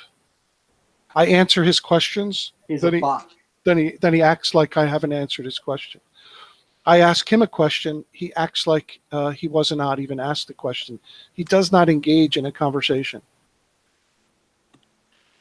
Flat Earth Fisherman says, show one survey that doesn't use horizontal distances. Are you a kook? We have already told you that the surveys show horizontal distances. Flat Earth Fisherman, the surveys do show horizontal distances. Now I'll ask you a question. Show me you doing some surveying measurements where you did not measure slope distances with your instrument. In other words, show me how you measure horizontal distances in every case. Show me how you reduce your slope distances to the horizontal distance. And if you can't even engage me on that level and talk about that, you're nothing but a troll, and I'm just going to kick you off. Blah, blah, blah. Watch this. You're gone. You are.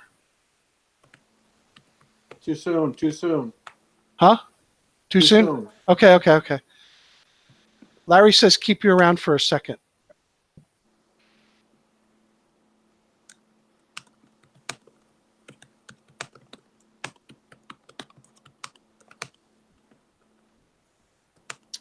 Well, he answered you. He says blah, blah, blah. That's his answer.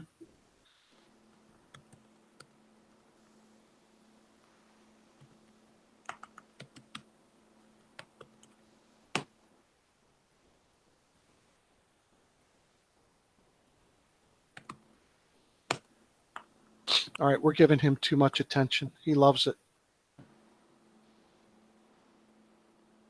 He's not reading. He's not reading or answering anything.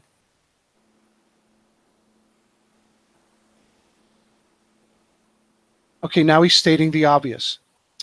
Listen to what flat earth fishermen finally figured out. You use slope distance. No, say that correctly. You measure slope distances.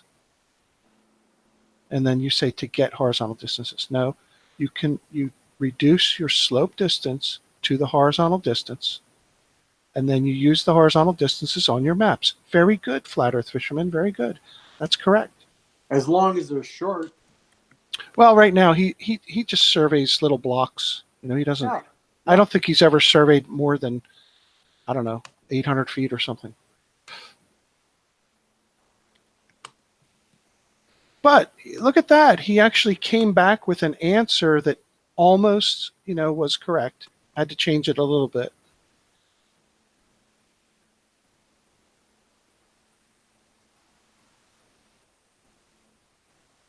That's questions for you, fisherman. Have you ever measured a 10-mile line with an EDM?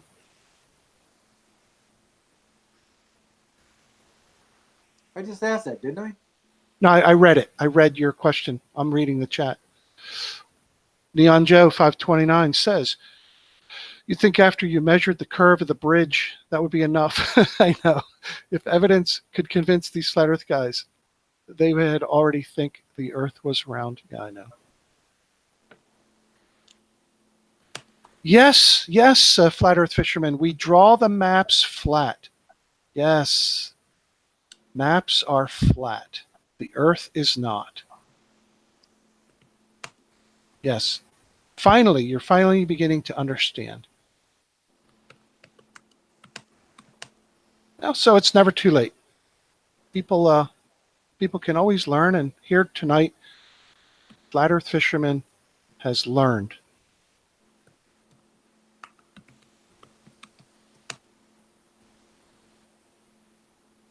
Well, I wonder if Flat Earth Fisherman has any questions for FECORE. He certainly grills me over and over about horizontal distances, but what do you think of this FECORE document, Flat Earth Fisherman? Have you had a chance to review the 32-page PDF file that we went over tonight? I'm wondering if you were actually paying any attention to that.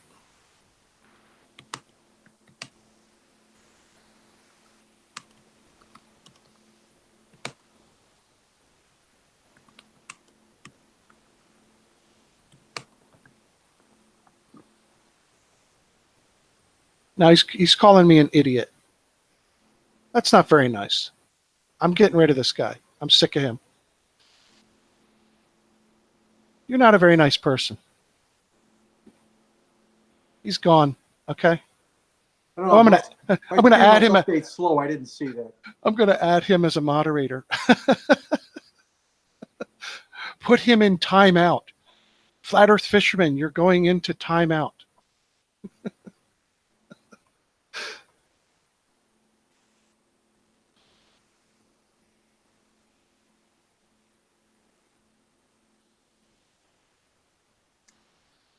All right. I guess we're done.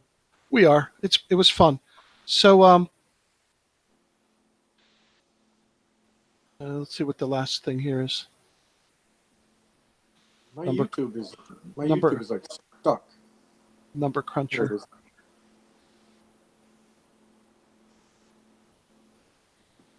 Yeah, I guess I overlooked that number cruncher. That since the maps are flat, that means that the Earth must be flat.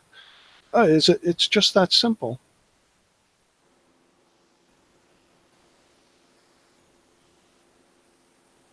No, it's not, Chris. Chris says grid is pretty much the same as ground here in Kansas. Not possible. No, pretty much the same. Is kind of, I'll give them that Well, without a quantifier. The fact is it's 2,000 feet below the ground. I mean, it's not near ground. Okay, but Right. That's why they have standard parallels. If he's, Oh yeah, he if you're could be- close to he a could standard be- parallel, he- yeah. he could be nowhere near the standard parallel. Yeah. But The yeah, standard parallel is going to be where, but even still, the state plane system was set up to try to keep things as a maximum of a 1 in 10,000. right. So, I mean, so yeah, if you ignore scale factor and just run around pretending it's grid and do a compass rule adjustment, you'll pick up almost all of it. Yeah, well, that's Right. true. Yeah, and some And people that's why if you're just running around a farm. yeah, some people actually do that as their method to readjust back to the grid without applying the scale And factors. All right. Hey, let's see. It's about 9:45. We should jump off here. It's been fun. We have 30 watching still, and a huge amount of chat to go back through and look at. Hopefully, it's not all flat Earth fishermen. I don't think so, though. There's a lot of people who've been typing a lot. So this was good. Hopefully, all the chat gets captured. I hope it does. I don't know if it does or not. But well, for those of us still listening, right? I said the flat Earth, the FECORE document is just a bunch of non sequiturs. I mean, they talked about apples and oranges all day long. Talk about measuring undulation values and didn't show any. They talk about geopotentials values, didn't show any. They talked about this upward curve in 1,500 feet at a magnitude so great that buildings would fall down. I mean, it's just too weird. Now, if that was some sort of internal document and stolen, that'd be different. But they put it out there, and it is absolutely just a bunch of non sequiturs. Non sequiturs. A lack of by demonstration, no apparent comprehension of projections. Maybe they do. They just not presented the way in that document. Not presented in a way that a bunch of other surveyors could figure out. I mean, they're not speaking the same lingo. They're like off on their own. Well, they're using the vocabulary, but it's just a jumble. Now, if they're trying to reach surveyors, maybe tonight is an indication of how surveyors will receive what it is that they're doing. And also, we have to keep in mind, this was their initial test, just showing the testing method. Now, I guess they're going to come out later with the method using the FAR 4 rods instead of 3, what have you. So, something more extensive. But tonight should be an indicator like what you guys have to include in terms of the stuff that you present, the actual measurement data, the equations in the spreadsheet. I mean, unless you think you're going to copyright that or patent your method, and so you're not sharing that. But if you're going to be transparent about it, you got to show us exactly what you're doing with this data. First of all, you got to show us the raw data. And like I've offered my raw data, the Lake Pontchartrain data, to those guys. They're not going to take that data. Why? Because they're going to get the same results I did, So they're not going to touch it. But this whole force the line or force the level test, you got to show us what the data itself, and then show us what you're doing with it. I think you just hinted at it in this paper, and the hint is everything in surveying is wrong, and you're going to correct it. That's what I got out of it. Well, now Mendel says that their raw data is on page 19. I've already closed the document. Are you still on there? Page 19. Yeah, page 19. They've got all the rod shots in there, but they not seeing what they're doing with the math on this thing without proper headers on all their columns. They're showing the back sites and force sites, but do they show the distances? They've got so many things on here which are poorly labeled. That's what I couldn't figure out either. And I couldn't see. I mean, I would like to see the spreadsheet so that I could look at the formulae inside these blocks, because look, I'm seeing all these elevations at these positions 1 through 8, but it doesn't appear to be they didn't put any catalog on the mark where the rod is. the 1 through 8 is where the instrument is. And when you look at, okay, when you look at the elevations that they have in the balanced, where they have the leveling data with the balanced, which I think is on 18. No, where is it? While you're looking that up, Mendel says that FECORE bought a 20,000? Yeah, it's some $20 expensive. $20,000 laser gyroscope and never shared the results. All right, look at the leveling data on page 20. Let me go. I actually closed the document, but I'll pick it back up again. All right, well, I can Yeah. I can talk you through it. No, I'll find it. Hold on. I'll pick. Here it is. Because this Which is which page? page 20 20. Okay. under the balanced sites. Balanced differential leveling. Balanced. Okay. They have elevation at B, elevation N at B, and it starts out 0. And then they got backsite and foresight. Now notice the backsite, they're using a negative number. Now, in my world, backsites are pluses, but I can live with that. I mean, okay. Then they're saying elevation at B of 0.185. Well, it sure looks like they have a gun elevation of 0, and therefore the elevation at 1 is a negative 343, and I could live with that. But what I can't figure out is elevation at B. Is that the elevation under the rod at position 1? And when you look at their schematic, position 1 is an instrument setup. They didn't number the rod setups. All right, So- then let's say this. We can't make heads or tails of it. Could they please improve how this is presented so we can follow it? Yeah. And maybe it's just us, Larry. We can't understand it. But, as I've been making the point is that other surveyors are going to ask the same questions. So maybe this is a valuable chance to listen to what we're saying and then maybe.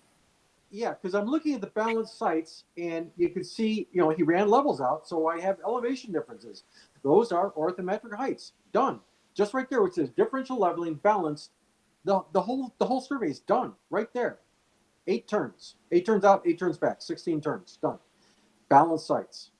And when it goes on with the unbalanced sites, the numbers are like so big and crazy. Like, for instance, in the balanced sites, notice the elevation at B, whatever, right? He's got 0.18, 0.14, 0.08, 0.167.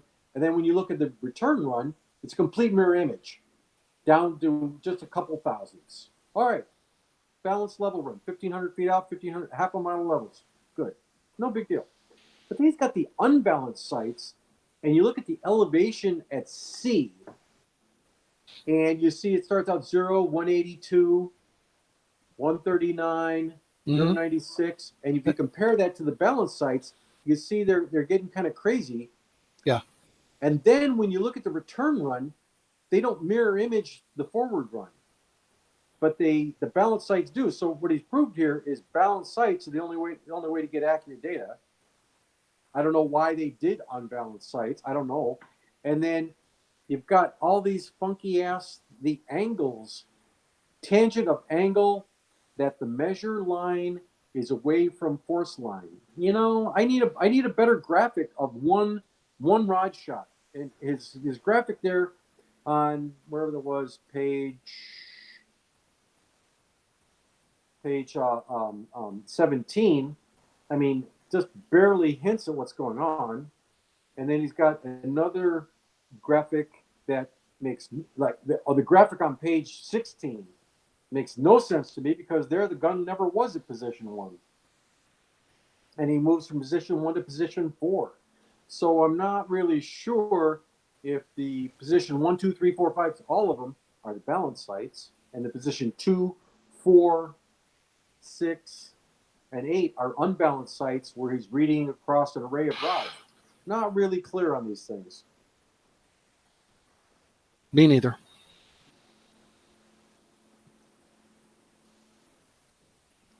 All right, well, I guess it's a wrap. I hope the people listening, didn't find that too chaotic. Oh, there's Mendel's looked at this a lot, and he's answering some questions about it.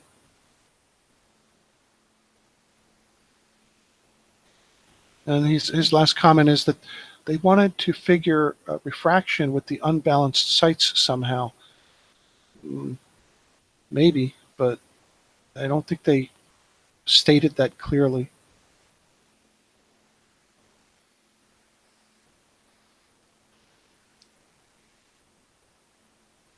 But unbalanced sites is not, I mean, yeah, refraction will be in there, but more importantly, imperfection in the level itself is in there. Would you agree with that, Larry? If they want to measure refraction, they should measure refraction by. See you, Tommy. Thanks for coming. Methods. Yeah. So, I mean, we have to understand the construction of the piece of equipment. Like, why do we measure angles in phase 1 and phase 2? It has to do with compensating for the imperfection in the instrument, the fact that the telescope is not truly perpendicular to the axis of the instrument, the trunnion axis. That's one reason. So with a level, we know that the line of sight is inclined. It's tilted by a very small amount. I mean, it's a very precise instrument, but there's no doubt that the line of sight is inclined. So that's why we take balanced sights to compensate that. That is it's a procedure used to correct or to account for that systematic error in that instrument. Right, Larry? I'm not real clear based, forensically trying to go through this document. I see there's so much non sequitur that it could be anything. I mean, it's like trying to read the meaning, reading into the meaning of a record album cover, right? It could mean anything. All right, man. It's 10. Let's say goodnight. And when would be good for you to maybe come back on and we'll go over our mountain survey? Oh, I'm always hanging around. I got nothing better to do. Okay. Let's what's tonight? Monday night. Maybe this weekend. Or maybe even this Thursday night. It's all good. I'll be back from travel. I'll be back home. Let's shoot for Thursday night. People, if this stuff interests you, we're going to go over some nitty gritty survey stuff this Thursday night. I'll what do you call it? Schedule a hangout to see if people are interested, and they'll stop by, and we'll present the results of the angles we measured in the Shenandoah. What is that? The Shenandoah Valley? No, it's not the Shenandoah Valley. What valley is that? It is. Is it? Yeah, it is. Okay. Okay, people, thank you for coming, and sorry you had to put up with Flat Earth Fisherman. He's stuck in a loop. He just can only answer. We can only ask one question over and over. That's it. So maybe he learned something tonight. I doubt it, but there was enough people in the chat trying to help him. So that's it. I'll say good night, everybody. Thanks, Larry. It was a good time. Thank you. Night. Good night.